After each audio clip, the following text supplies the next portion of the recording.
Single dad CEO accidentally calls the wrong emergency babysitter. Woman who arrives is the one he's... Hello everyone. Before we begin today's story, I have a small favor to ask. Please hit subscribe and turn on the notification bell so you never miss our channel's new videos. It is quick, free, and the best way to support us in bringing you more dramatic stories. Your support means the world to us. Where are you watching from? Drop your city or country in the comments below. Thank you very much. Now, let us return to our main character. The rain had been falling since sunset, turning the streets of Seattle into rivers of silver light. In a penthouse that overlooked the city, Ethan Cole paced back and forth, his phone pressed to his ear. His 5-year-old son, Sam, lay feverish on the couch, cheeks flushed, breathing uneven. Ethan's heart pounded as he tried to remember the babysitter's number his assistant had saved. His hands were shaking, his thoughts scattered. He scrolled, found Mary Babysitter, and hit call without a second thought. A woman's voice answered on the second ring. Hello? Mary, it is Ethan Cole. I need help right now. Sam is sick, and the nurse I hired canceled. Can you come immediately? There was a pause, then a soft, uncertain tone. Yes, of course. I can be there in 20 minutes. Thank you, he said quickly, ending the call before she could ask any questions. Relief swept over him. He did not notice that the name on the contact was not Mary, but Mia Turner. Across town, Mia stared at her phone, confusion spreading across her tired face. She had been searching job boards all day, sitting in her small one-room apartment, with the heater barely working. She had lost her position at Carter Innovations last month after budget cuts. Ironically, the very company owned by Ethan Cole. When she heard the desperate voice on the line, she assumed it was a new client who needed an emergency babysitter. It was not what she normally did, but she needed the money for her mother's medication. She threw on her coat, grabbed her worn tote bag that still carried her watercolor set and sketch pad, and rushed into the rain. 25 minutes later, Ethan opened the door to a drenched young woman holding a small umbrella and a nervous smile. Hi, she said, slightly out of breath. You called about your son? Ethan blinked, surprised. The woman before him looked nothing like the middle-aged babysitter he remembered hiring months ago. Her hair was dark and damp, her coat secondhand, her shoes soaked. Yet something in her eyes, steady, kind, and quietly brave, made him step aside. Yes, he said hesitantly. Come in.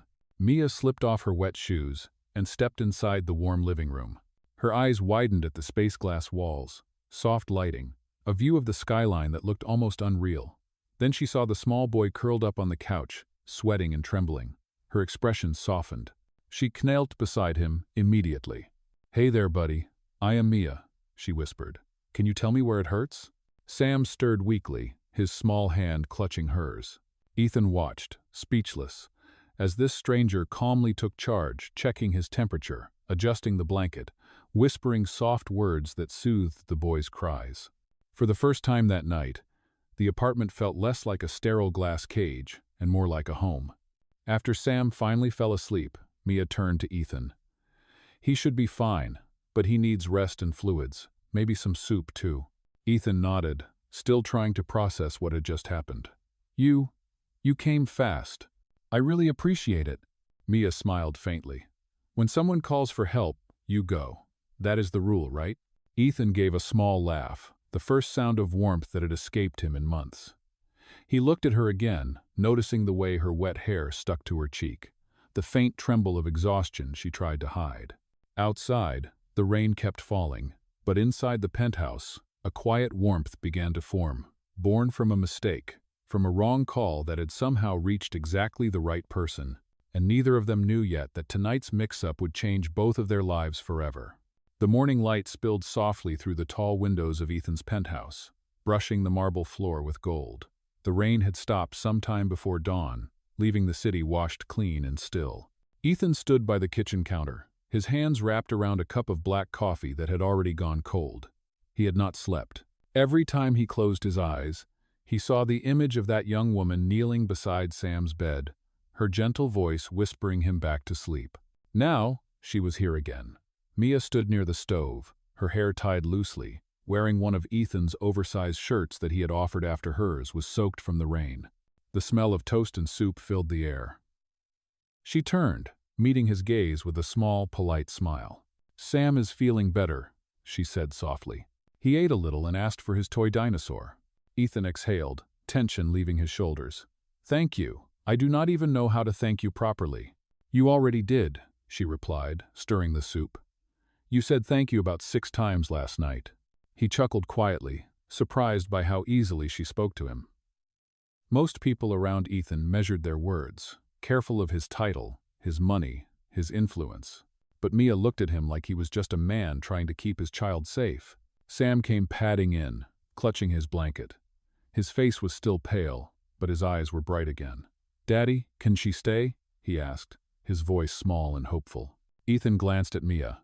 She froze for a second, then knelt to meet the boy's gaze. "Only if your dad wants me to," she said. Sam turned those pleading eyes toward his father. Ethan hesitated. He had planned to hire a professional nanny today. Someone trained, someone with references. But the way Sam smiled at her, the first real smile since his mother's passing, made his decision for him. "All right," Ethan said finally. "Maybe for a few more days." Mia's relief was quiet but visible. "Thank you, Mr. Cole.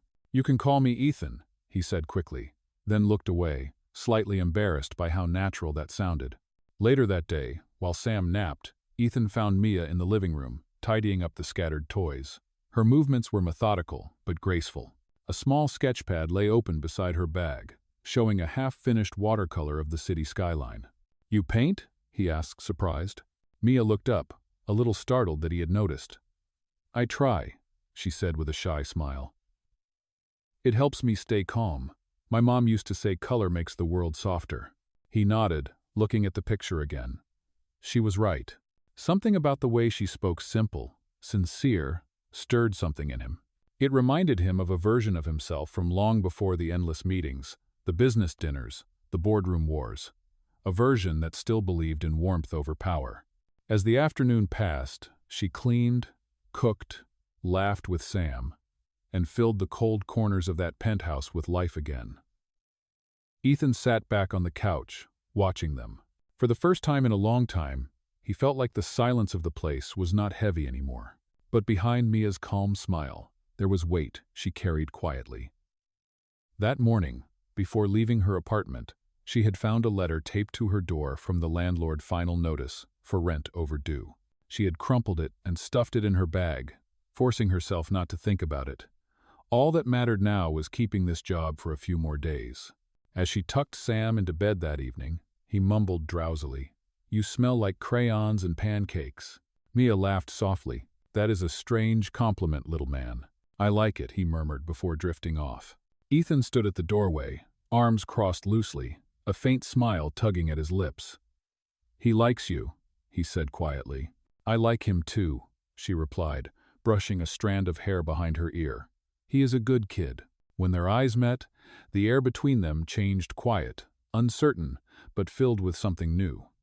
Neither spoke for a while. Outside, the lights of the city shimmered across the glass walls. Inside, a soft peace settled in the fragile kind that comes right before the next storm. Mia had no idea that the man who had just offered her a temporary job was the very same Ethan Cole whose company had let her go. And Ethan had no idea that the woman who had walked into his home by mistake would soon change the way he understood love, family, and fate itself. By the end of the week, the rhythm of the penthouse had changed completely. The once quiet rooms now carried the sound of Sam's laughter, the hum of a blender, and the faint melody of Mia's voice as she worked around the kitchen. Ethan noticed it every morning when he left for meetings, and again, every night when he came home there was light in the house again. That Saturday morning, sunlight streamed across the marble floor. Mia sat at the dining table with Sam, their heads bent close together over a small watercolor set. The boy's fingers were stained blue and green as he painted a crooked rainbow across the page. She guided his hand gently, smiling. "See, the sky can be any color you want," she told him. "Art is like magic. It turns what you feel into something you can see." Ethan stood at the doorway, watching them quietly. The sight stirred something deep inside him. His late wife, Claire, had once said almost the same thing when she painted with Sam. It hit him suddenly how long it had been since he had heard laughter in that room. He cleared his throat lightly, and both of them looked up. Sam's grin widened. "Daddy, look! Miss Mia says I am an artist now." Ethan walked closer, looking at the messy but bright picture. "You are better than most of the people in my company's design department," he said softly. Mia laughed, her cheeks warming. "Do you run an art company?" Ethan hesitated. "Something like that," he replied quickly, unwilling to explain more. "Just a business that needs creative people." She nodded, taking it at face value.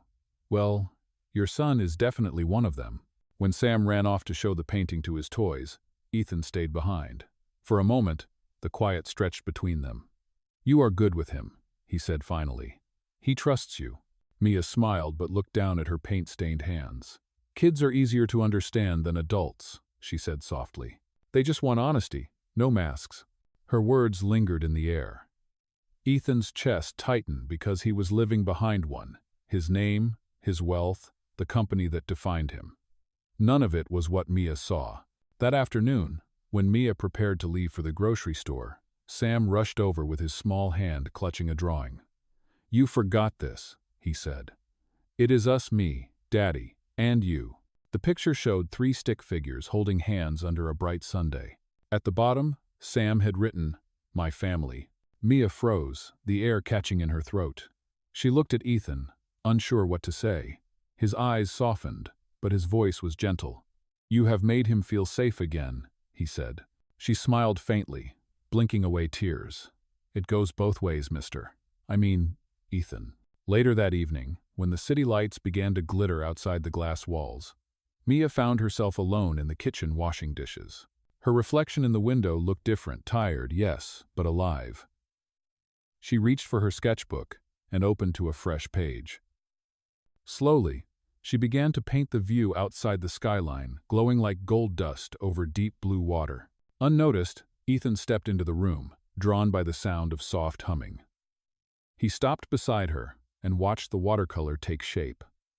The strokes were light but deliberate, each one carrying quiet emotion. "That is beautiful," he said finally. Mia jumped a little, embarrassed. "I am still learning." He shook his head. "No, you are not. You are capturing what I forgot to see." Their eyes met for a moment that felt longer than it should. Then Sam's voice echoed from the hallway, breaking the stillness. "Daddy, Miss Mia, come see my fort." Mia laughed, setting her brush aside. Ethan smiled too, the tension melting away. They both followed Sam into the living room, where pillows and blankets had been stacked into a crooked castle. The boys' laughter filled the air again, bright and unguarded. As they helped Sam build the final tower, Ethan caught himself thinking how natural this felt. A stranger had walked into his home by mistake, and somehow she fit perfectly into every corner of it. That night, after Sam fell asleep, Ethan stood by the window, the city lights reflecting in his eyes. Mia's painting lay drying on the counter behind him, colors blending into soft pastels. He reached for it, tracing a finger over the brushstrokes, and whispered to himself, "How did a wrong number feel so right?" Outside, the sky deepened into indigo, and inside, the planted seeds of something fragile and real began to take root: hope, trust, and the quiet start of love. The following morning, the air smelled of cinnamon and fresh coffee. Mia had woken up early, quietly moving around the kitchen in her soft slippers. She liked the calm before Sam's laughter and Ethan's footsteps filled the place again. It made her feel useful, grounded, almost like she belonged.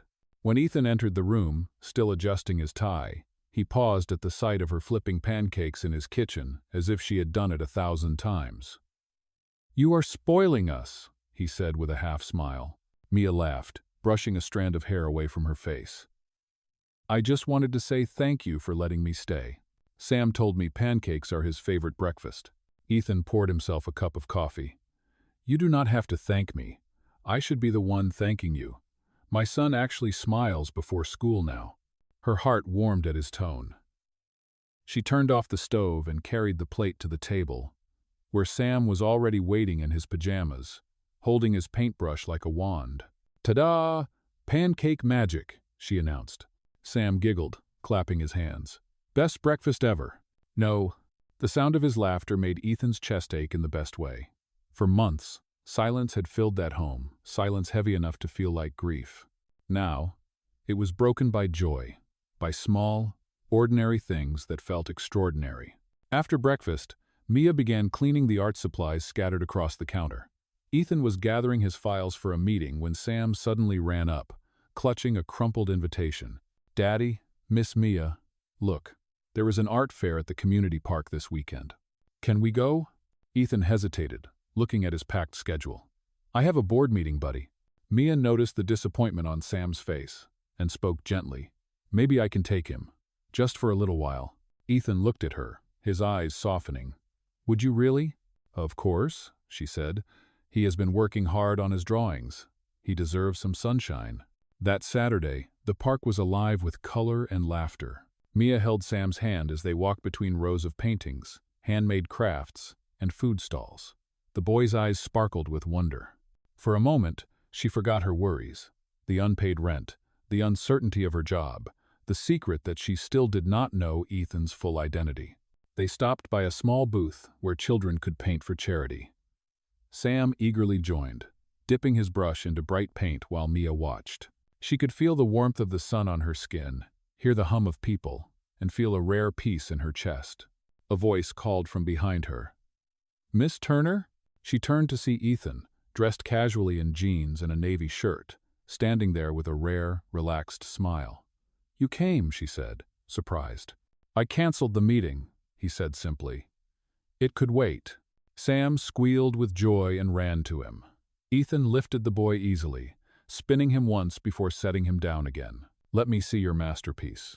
The three of them spent the rest of the afternoon together, painting, laughing, eating ice cream that melted too fast in the sundae. When Sam ran ahead chasing a balloon, Ethan glanced at Mia, his voice low.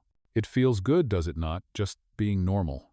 She looked at him, her eyes reflecting the sunlight. "It does. I think sometimes we forget that life is more than work and worries." He smiled faintly. "You sound like someone I used to know." "No? Maybe you just needed a reminder," she said. As the day faded into evening, Ethan drove them home. Sam fell asleep in the back seat, his head resting against the window. The car was filled with the quiet hum of the city. When they reached the building, Ethan turned to Mia. "Thank you for today. It meant a lot to him, and to me." She met his gaze, her voice soft. "You do not need to thank me, Ethan. Sometimes all it takes to heal is a little kindness." He looked at her for a long moment, and something unspoken passed between them, something gentle, steady, and undeniable. Later that night, when Mia returned to her small room upstairs, she took out her sketchbook and drew a picture of the three of them standing under the park lights. Underneath it, she wrote 4 small words. "Maybe this is home." Downstairs, Ethan found Sam's painting from that afternoon, a bright heart in the middle of the page. At the bottom, the boy had written, "Me, Daddy, and Miss Mia." Ethan smiled quietly to himself, placing it on his desk. For the first time in years, he was not thinking about his company, or meetings, or profit. He was thinking about the woman who had walked into his life by mistake and somehow brought it back to life again. And as the night stretched deep and still, he realized that something inside him had already changed. The next few days passed in a soft rhythm that felt almost like a dream. Mornings began with laughter and the smell of coffee, and nights ended with stories read aloud beside Sam's bed. Ethan noticed how his son slept more peacefully now, how the sadness in his eyes had slowly been replaced by light. One evening, after Sam fell asleep, Mia stepped out onto the balcony. The city stretched before her in glittering gold. She leaned against the railing, sketchbook in hand, capturing the view of the skyline. Her brush moved gently across the page, shaping light into color. Ethan joined her quietly, holding 2 mugs of hot chocolate. "You are still awake," he said, handing her one. She smiled. "I cannot sleep. The city looks different from up here, softer somehow." "It never looked soft to me before," he admitted. She turned her head toward him. "Maybe you just needed a new perspective." "Oh." They stood there in silence for a while, the wind brushing through her hair, the city breathing around them. The quiet felt easy, comfortable. After a moment, Ethan spoke again. "You know, Sam has not stopped talking about that art fair." He says he wants to paint a whole gallery one day. Mia laughed softly. He has imagination. You should encourage it. I plan to, Ethan said. You have been good for him, Mia. For both of us. Her heart stirred at his words. She looked down at her mug to hide the warmth rising in her cheeks. I only did what anyone would do. Not everyone would, he replied gently. Their eyes met again, and for a fleeting second, something deeper flickered there, something neither of them dared to name. The next morning, Sam burst into the kitchen holding his latest creation, a painting of 3 stick figures under a bright yellow Sunday. This one is for you, Miss Mia, he said proudly. It is us. She laughed, kneeling to take it from him. It is beautiful. I will keep it forever. Ethan watched them, his chest tight with a feeling he could not explain. He wanted to freeze that moment, to stay inside it before the world came rushing back with its demands and secrets. Later that day, while Mia folded laundry in the guest room, she noticed an envelope on the floor, Ethan's company letterhead printed across the top. The name, Carter Innovations, caught her eye, and her hands froze. She knew that name. It was the same company that had laid her off months ago, the reason she was struggling to pay rent, the reason she had been desperate enough to take a stranger's phone call. Her breath quickened, but before she could open it, she heard Ethan calling from downstairs. She tucked the envelope back where she found it and pressed a hand to her chest. That evening, she was quieter than usual. Ethan noticed, but did not ask why. Instead, he sat with her and Sam as they watched the city lights flicker through the window. For a moment, everything looked perfect, too perfect, like a calm sea before a storm. As Sam drifted to sleep between them, Mia glanced at Ethan, her heart heavy with something she could not voice. She smiled faintly, whispering, "Sometimes life gives us the wrong directions just to lead us where we are meant to be." Ethan looked at her, his expression soft. "Then maybe this is exactly where you are meant to be." Neither of them knew it yet, but the quiet peace they shared that night was the stillness right before everything began to change. The morning of the charity gala arrived cold and bright. The city buzzed with energy as limousines glided past the glass tower of Carter Innovations. Ethan stood in front of the mirror, adjusting his tie. His reflection looked every bit the man the world knew, polished, confident, unreachable. Yet deep down, he felt uneasy. He had not told Mia the truth about who he really was. Downstairs, Mia helped Sam into his tiny black suit. "You look like a movie star," she said with a grin. Sam giggled. "Daddy said I can come too. He said tonight is important." Mia smiled softly. "Then we have to be on our best behavior." When Ethan saw them, his breath caught. Mia was wearing a simple navy dress, her hair pinned loosely, eyes bright with warmth. She looked elegant without even trying. "You look amazing," he said before he could stop himself. "Thank you," she replied, a little flustered. "I have never been to anything like this." "You will do fine," Ethan assured her. "It is just a fundraiser, nothing serious." But it was not just a fundraiser. It was the biggest event of the year for his company. The entire city's elite would be there, along with reporters and board members who expected their CEO to appear flawless. As they entered the ballroom, the chandeliers glimmered like stars. Music floated through the air, and guests turned to greet Ethan with polite smiles and firm handshakes. Mia stayed close to Sam, her nerves fluttering. She watched Ethan move through the crowd, composed and charming, and for the first time, she saw him through other people's eyes. He was not just a kind father. He was powerful, admired, untouchable. Halfway through the evening, an announcer stepped onto the stage. "Ladies and gentlemen, please welcome the man who has made tonight possible, the CEO of Carter Innovations, Mr. Ethan Cole." Mia froze. The words echoed in her head like thunder. CEO, Carter Innovations, Ethan Cole. Her hands trembled. The envelope she had found, the company letterhead, the familiar name, it all clicked at once. The man she had trusted, the man she had been living with, was the same man whose company had taken away her job and nearly destroyed her stability. Ethan walked onto the stage to applause, unaware of her shock. He began his speech about rebuilding communities and giving back, his voice strong and sure. Mia stood in the crowd, her heart racing, the room spinning around her. When the speech ended, the applause roared, but she could not hear it. She turned and slipped out quietly, her heels clicking against the marble floor. Outside, the night air hit her like a wave. Her eyes stung, but she blinked the tears away. She could not decide what hurt more, the lie he never told, or the truth she had discovered on her own. Back inside, Ethan looked around for her and realized she was gone. Panic rose in his chest. He handed Sam to his assistant and rushed toward the exit, calling her name, but she was already gone into the dark streets of the city. In that moment, the warmth that had filled his home for weeks vanished, replaced by a hollow ache that spread through his chest. He had built an empire of glass and steel, yet somehow he had lost the one thing that had finally made it feel like home. The rain had returned by the time Mia reached her small apartment on the east side of the city. She closed the door behind her and pressed her back against it, her heart still pounding. The silence was heavy, broken only by the sound of water dripping from her coat onto the worn-out floor. Her mind replayed the words again and again: CEO Ethan Cole, Carter Innovations. The truth had been standing in front of her the entire time, and she had been too blind to see it. She sank onto the couch, clutching her sketchbook to her chest. "I trusted him," she whispered to the empty room.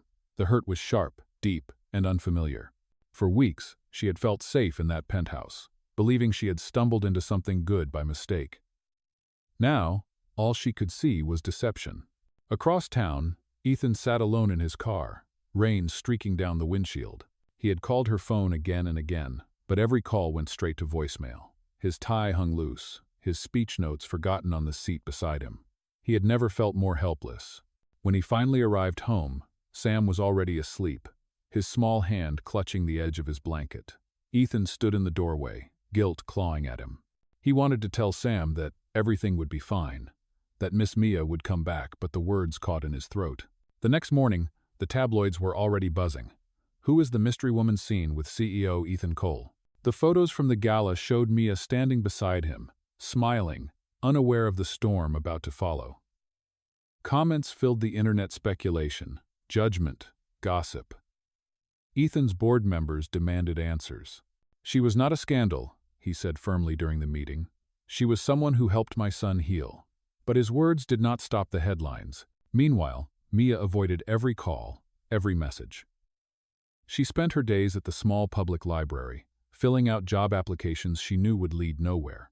At night, she painted to quiet her mind, but even the colors looked dull now. One evening, as she walked home, she passed by a toy store window and saw a display of watercolor sets. For a moment, she thought of Sam, the way he laughed, the way he said her name. Her chest tightened. She missed him more than she wanted to admit. That night, she opened her sketchbook again. On one page, she painted 3 figures, standing apart beneath a gray sky. The smallest one reached out toward the others, a faint line of color connecting them. Underneath, she wrote 3 words: truth, forgiveness, family. Back in the penthouse, Ethan stared at the same city she was painting. He had spent days searching for her, checking every lead, calling every number he could find. Finally, he realized there was only one thing left to do: stop hiding. He picked up his phone and called his public relations director. "I am releasing a statement," he said. "The truth about everything. No spin, no excuses." The woman on the other end hesitated. "Are you sure, sir? It could damage your image." Ethan looked toward Sam's room, where the nightlight glowed softly. "Some things are worth more than an image," he said quietly. As he hung up, his decision settled in his chest like a weight lifting. For the first time in years, he was choosing honesty over reputation, heart over pride. Somewhere across the city, Mia whispered the same word that was now burning in his mind: truth. And though they were miles apart, it was the first step toward finding each other again. A week later, the city buzzed with an unexpected headline: Ethan Cole's public confession, a CEO speaks from the heart. Every network played the same footage. Ethan standing behind a podium, his voice steady but filled with emotion. "I owe the world an apology," he began. "But more than that, I owe one woman the truth. Her kindness reminded me what real integrity looks like. Her name is Mia Turner. She helped my son heal and reminded me that success means nothing without compassion." The room had fallen silent. Cameras flashed, journalists scribbled notes, but Ethan kept his eyes forward. "If she is watching," he said, "I just want her to know that my mistake was not calling the wrong number. My mistake was not telling her who I was sooner. Mia, you changed our lives. I hope someday you can forgive me. When the broadcast aired, Mia was at the library sorting through art supplies. The moment she heard her name, she froze. Her hands trembled as she turned toward the television in the corner. Every word hit her like a wave. His honesty, his regret, his gratitude. For the first time, she saw not the CEO, but the man who had read bedtime stories, who had made hot chocolate, who had kept his son's laughter alive. Tears filled her eyes. She closed the sketchbook on her lap and whispered, "He told the truth." That evening, she received a call from the Carter Foundation, the charity branch of his company. "Miss Turner," the woman on the line said, "Mr. Cole asked us to invite you to our new exhibition tomorrow. It is called Colors of Home. We understand if you decline, but he wanted you to know it is dedicated to you." Mia hesitated, her heart pounding. Then she said softly, "I will come." The next day, she entered the exhibition hall quietly. The walls were lined with children's paintings, bright hearts, stick families, and smiling suns. In the center stood a glass case holding a small watercolor box. The sign beside it read, "The wrong call that made us right." Ethan stood nearby, holding Sam's hand. When he turned and saw her, his expression broke into a mixture of relief and emotion. "Mia," he said, stepping forward. "You came." She nodded, her voice trembling. "I heard what you said. And I believe you." For a moment, neither spoke. Then Sam ran to her, wrapping his arms around her waist. "Miss Mia, you came back," he said, beaming. Mia looked up at Ethan, tears glistening. "I think I just came home." And for the first time in a long time, all three of them stood together again. No lies, no secrets, only truth and forgiveness shining brighter than the city lights outside. Spring came early that year, painting the city with soft light and blooming trees. Inside the courtyard of the Carter Foundation, rows of white chairs were set beneath strings of golden lights.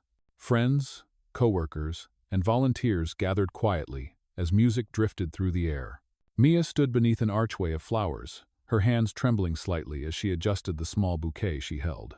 Across the courtyard, Ethan was helping Sam with his bow tie. The little boy looked up at him and whispered, "Daddy, do you think Miss Mia will really say yes?" Ethan smiled. "I already asked, buddy. She said yes weeks ago." Sam grinned proudly. "Then I am ready." When Mia stepped forward, the crowd fell silent. Ethan met her halfway, his eyes never leaving hers. The sunlight caught the edge of her dress, turning the fabric to gold. For a moment, time seemed to stop. "Mia," Ethan said softly, taking her hands. "I made every mistake a man could make, but somehow those mistakes led me to you. You were the wrong call that turned out to be the right answer." Mia's eyes filled with tears. "And you were the stranger who showed me that kindness can come from anywhere, even from someone I thought I should hate." Sam stepped closer, holding a small velvet box. "I think this is where I give you the ring," he said proudly. The guests laughed softly as Ethan took the box and knelt. He looked up at her, his voice steady but full of feeling.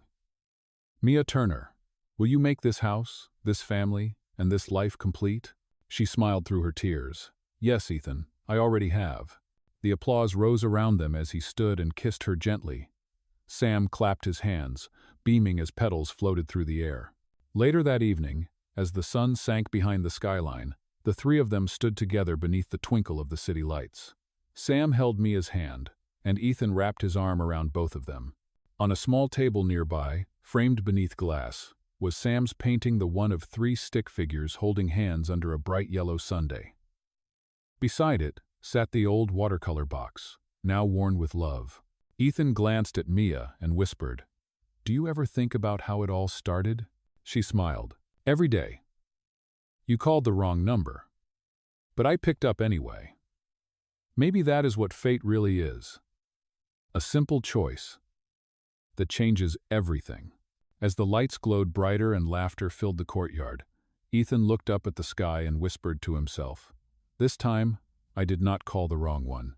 And in that quiet moment, surrounded by love and the hum of a city that never slept, their story came full circle, proof that even the smallest mistake can lead to the most perfect ending.